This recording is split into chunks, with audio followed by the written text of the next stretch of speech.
தவறுதலாகவே தவிர யாதொரு இறை நம்பிக்கையாளரை முஃமினை கொலை செய்வது எந்த இறை நம்பிக்கையாளருக்கும் ஆகுமானதல்ல.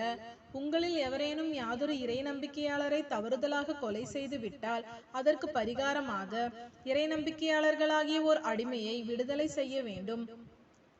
அத்துடன் இறந்தவருடைய வாரிசுகள் மன்னித்து தானமாக விட்டாலே தவிர அதற்குரிய நஷ்டஈட்டையும் அவர்களிடம் செலுத்த வேண்டும்.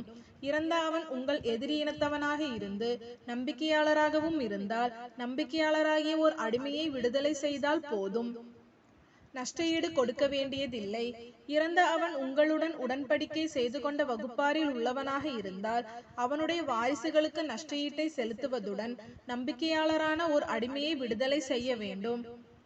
இவ்வாறு பரிகாரம் செய்வதற்குரிய பொருளை எவரேனும் அடையாவிட்டால் அவன் அல்லாஹ்விடம் தன் குற்றத்தை மன்னிக்க கோரி 2 மாதம் தொடர்ச்சியாக நோன்பு நோற்க வேண்டும். அல்லாஹ் நன்கறிந்தவனும் ஞானமுடையவனாகவும் இருக்கின்றான்.